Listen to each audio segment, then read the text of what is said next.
boys? Finally, we are back to Fantasy Week 1. Exciting times. I do want to apologize. I know the last couple of years I've been doing a draft recap, and then you get to hear my rambles about what I think about your team. Unfortunately, this year there was a whole lot going on. You probably noticed the background's a little bit different. I'm dealing with something. No worries. Just meant I couldn't get that one out. But week 1 has come and gone, and it deserves our respect. So we're going to talk a little bit about the NFL, then we'll get into our matchups. I feel like after week 1, it is a yearly tradition. Are we overreacting or underreacting? Now, it might be hard not to have these instincts, especially if you saw a lot of Yahoo Red, but if you looked around, most people were well under their predicteds. In fact, a lot of people were under their predicteds and still won because the other person had some of the real people that caused issues this week. If you were lucky enough to be in the green, you probably won unless you just happened to play the other person who was in the green. But this is not new. This time last year, if you remember, we were talking about how some offenses were down and people were touting people like Derek Carr in the Saints offense who came out of the gates running, and people were fighting to get any waiver wire person they could on that Saints offense, and that didn't exactly hold water. So for those who spent a lot of fab dollars on a Cleveland Brown, just bear that in mind. Now, there are some things to obviously panic about. Worthy with the huge injury, and I think on Yahoo it was up to about 90 or just over 90% of people that had Worthy lost week 1, so I get why you're upset. But there are the AJ Browns. If you had any piece of Cincy's offense or Detroit's offense, you're probably wondering what exactly to do. But there were a number of people that I think are going to be strong later on that just fell north, or sorry, I should say south, of that Daniel Jones Mendoza line of week 1. So I don't know if that's really the point to kind of peak or valley on here, but what I do think is pretty epic, and just like a young adolescent male who maybe, if dates are still a thing, goes on a date, and I don't know, we're in that paradigm because I think after week 1 we may have peaked a little bit early. We might have had the game of the week, or the year I should say, on Sunday night. The Bills and Ravens, I'm assuming most people, if you like football, you either watched it or you're at least keeping tabs with it. Also too, because of fantasy, there's a lot of people up there that were putting up monster fantasy numbers, and it probably stands to reason that if you were in the Yahoo Green, you probably had a decent piece of this, or realistically one of the two quarterbacks. I think even within that game, we see over and under reactions. Calling this a meltdown just because Derrick Henry, who had an epic game, and I know I haven't played professional sports, so according to some people on ESPN, I shouldn't be commenting on this, but he had an amazing game. He just fumbled. And realistically, that's what that meltdown was, a fumble and a 3 and out. Mismanagement of clock, sure, but it's week 1. If we're going to talk about meltdowns, I mean, this isn't even the worst Ravens-Bills meltdown that was the worst in the last few months. We can't forget that Andrews, failed catch there. I mean, I know last year seems like epic, way longer than we think ago, but do have a bit of a memory here. Anywho, it is just a unique one. I mean, it was a scoregami, 41-40. It was the first time, apparently, if you scored 40 points and you rushed for over 235 yards, you were 277-0, and that would be now 277-1. So we do have a lot to focus on there, but realistically, just as football fans, we might have watched the two best players going after it in hopefully what's a setup for something later on down the line. Now, it is pretty fun to talk about two teams that aren't the Chiefs in the AFC as being epic, but realistically, there was not that many other games that were really like, what was game number 2? I mean, I guess the Monday nighter having the comeback Minnesota Chicago was pretty fun, but it wasn't like a really well played game. And if you really want to get all millennial down on Caleb Williams and you read the Wickersham kind of series of articles, you know what I'm talking about. If not, I'll probably refer to those later. That was okay. I mean, it was a fun finish. Are we really looking at Jets Pittsburgh as game number 2 in terms of exciting finishes or well played games? Because I don't want to say that either. So really, it was just focusing on this one. I think that made me miss football, and hopefully that was the same for you if you got to watch it, especially if you had Lamar Jackson or Josh Allen. And Josh Allen owners were sweating until probably the end, but then they ended up being kind of the important key pieces to keep yourself in the green and to keep yourself from overreacting. How that's going to carry into week 2, I'm not really sure, but at least we've got a couple pillars down. We know it's some of the players already, and then we just got to see who bounces back in week 2 and who doesn't. I'm trying my best to make these segments a little bit shorter this year just for my own purposes, so let's see how I did. But more importantly, let's see how the league did in week 1 before we jump to week 2. I'll try not to overuse the expression Yahoo Red and Yahoo Green, but I have very little danger of overusing Yahoo Green because Jake is the only one who exceeded his prediction. Now, this does tend to be a relatively low-scoring league, but not this low scoring. And let's be honest, Jake had a fairly decent performance all around. He's going to be okay with some of his running back stuff. We're going to find out that maybe he didn't make the best decisions in terms of who he started, but this was a one player situation. Allen was the QB1 by 10 points. That alone didn't win it for him, but I mean, if you look at the difference, it kind of did. And one of the other things he kind of managed to do was avoid the massive stinker. Now, Pickens, obviously not a great game.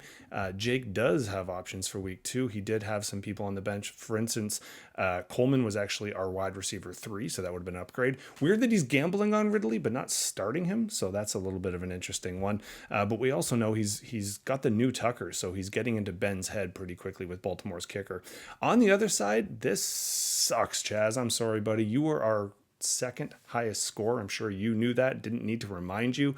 You had some great performances as well. The RB2 in Bijan, tight end 1 in Brock, although now you're probably a little concerned about how that sits. And again, even some of your guys that didn't necessarily perform, other than Burrow, no one really went drastically under. Although your defense, you're probably a little bit worried. They should have been able to handle Dax, but maybe don't have your best defensive player spit on the other quarterback, and you'll be fine next time around.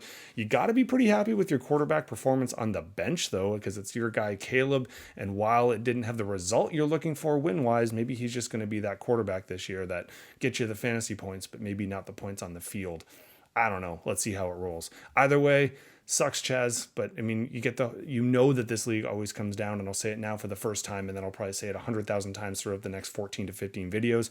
This pool always comes down to points scored. It always comes down to tiebreakers. So the fact that you were the highest scoring team that didn't win, not a consolation prize, but it's not nothing either. Jake, new name, well, old name, I guess, recycled name, new attitude. Let's see. Already winning award for best name that somehow forces in your quarterback, and a Belgian reference goes to Will with the Jupil Hurts. Hurts did fine for it. He got his tush pushed just adequately enough. I think, I did watch the game in an airport, and I got to say, 3rd and 3, they're now doing some tush pushing. I don't know, it's a little bit awkward, but someone who did not need their tush pushed was Derrick Henry. He was the running back, won by about 12 points in total, and if it wasn't for that fumble, it would have been even more. Will, you didn't need it, though. So, you didn't need the fumble points. You definitely needed all you could get from your running back, because your defense got skunk showed against Buffalo. That was looking good until about the last 5 minutes, as most of us knows. If you look at your bench as well, you maybe started the wrong quarterback. Someone else who didn't need their tush push, running quarterback 5 in Herbert. So you got a plethora down there. Don't be shocked if Will starts throwing out the trade proposals early and often. And Debo's weight was not what people seem to make it out to be. He did just fine. Speaking of bench, this was a battle of the bench quarterbacks. Fields was sitting on the bench here with the quarterback 2 performance. Now, obviously, Mahomes didn't stink it up either. He was just outside the top 5. And that was kind of where you sat here, B, just outside the top 5 in a lot of your performers, although Kincaid did have the tight end 2 performance. We didn't have a monster performance from our tight ends this week. Your biggest one, obviously, A.J. Brown cost you big. If he does a normal, even a below average, but normal performance, you might have squished this one out. Similar to the conversation I just had, you were the second highest scoring person who did not win, so hopefully that adds some value for you later. Will, 107.88 was our second highest scorer this week. I don't know if we're going to say that all season long, but hey, buddy, a win's a win. You got out of there, and you almost got to your Yahoo predicted, which is better than everyone else I'm going to be talking about for the next little bit. You could tell Horst was looking for just a little bit more from Lamar, but you couldn't expect too much more. But weirdly enough, only a quarterback 4 performance. I've already talked about 1 and 2 and 3. I'm not going to be talking about because it's Daniel Jones and no one has him. But that was essentially your shining star. You did have Houston as well as a kicking. I think they were the tied for 4th highest kicker. But other than that, you did have some underperformances. Kittle was doing okay for you, but you do need some running back help. We'll see how that works out. Didn't quite crack the 90, and I would be telling you in most weeks, hey, that was the low score. Oh, no, it wasn't, my friend. We have some more low to go. Justin, again, I said it just before with V, 107 isn't always going to get you that win, but in this particular week, you were 3rd highest, so 4th. Chaz would like to raise his hand on that one. You didn't have a lot of guys crack the top 5, but you did have James Cook. You're going to notice a lot of people already, Buffalo, Baltimore, if you had them, they probably got you on a top 5 kind of rating there. Cook was our running back 4, and Denver was our defense 1. You know it is a great week when Your defense is almost your leading scorer by 0.1, 0.2. And you got the win. So there you go. Lots to talk about there. On the bench side, lots of positives for you here, Horst. I mean, if you look at your running back situation upstairs versus down below, you do have some options moving forward. Etienne was a big surprise, I think, for a lot of people who thought that'd be much more of a split backfield, but you didn't. You still took him, maybe not confident enough to start him, but we'll see what happens in week 2. Purdy's got to be your worry there. Looks like he might not be going for week 2. Could be a game time decision. We'll see how it goes. On the winner side, you do have some players here, Justin, that I think might eventually get yourself into the roster, but you made all the right calls in week 1. So well done on the W, buddy. I told you to be going for some stinkers. I was the low scorer this week, and it wasn't even that close. Started off with a bang with Worthy getting hurt. McCaffrey was running back 5. I don't want to talk about the rest of my team. I will talk about Waylands, though. He's got to be happy. He didn't have a whole lot. In fact, he didn't really have anybody in his starting lineup that cracked the top 5. The only one that did was Javonte, and that was obviously on his bench. He was the running back 3. But hey, buddy, you did enough to get through. 106 in a week like this actually is quite good. You earned your stripes in that case. You got to be pretty happy. Yes, I do realize I can see what's down here. And yes, I have to mention it. Egbuka was the running back or the wide receiver 4. He wouldn't have won it for me, but both receivers would have been better than my 0 and my 9.5. But let's just push past. Let's more talk about Wayland. You did have some running back help. Chuba was one of the bright stars, so not getting himself in the top 5, but certainly getting his points. And Garrett Wilson, huge surprise, which kind of balances your negative of Chase there. But hey, your 3.6 beats my 0, so that's a rock, paper, scissors combo you never really get to make. So congrats on the win, buddy. You're 1-0, and oh man, I'm starting off the year pretty low. You can say it's an epic matchup, even if both teams were massively underperforming. It was a back and forth, and Ben, if he's hitching his ride to Swift, obviously it's shown there's worse people to hitch it to, because usually it follows with a little bit of success. So congrats, Ben, on the win. 5 points was about as tight as it got for us.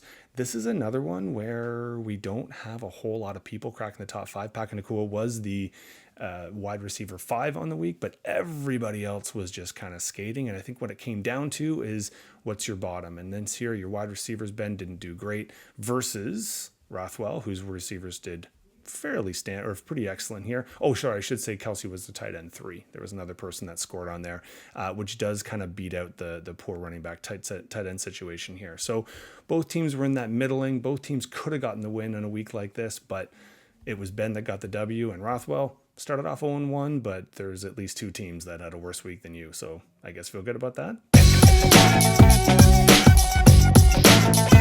There are some weeks that I pay attention to the week by week and scheduling and standings and all that stuff. In this one, you're either 1-0 or you're 0-1, who's to say? And that's probably going to impact as we slide to week 2 when we take a look. I'm not going to fixate so much on matchups. I know some of us have some injury concerns. Some of us have addressed it. Some of us have not yet. There's some 49er issues that are going on. Weirdly enough, not yet CMC. I'm sure I'm just jinxed myself, and now I've lost him for the rest of the year.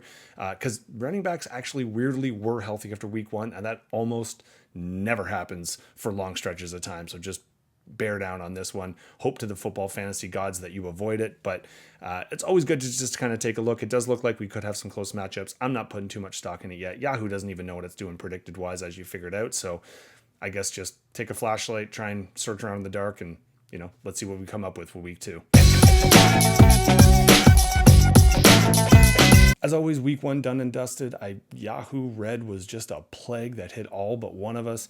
Here's hoping week 2 is slightly better. Statistically, usually that happens. I mean, the NFL offense wakes up at some point in time. Here's hoping it's next week, or just here's hoping I don't start people who get hurt like right away. At least give me a point before you get popped. But that's just a me problem. Can we avoid that in week 2? We actually, knock on wood, had some running back health that is not normal for week 1. So here's hoping that keeps going. Either way, crew, best of luck in your preparation for week 2.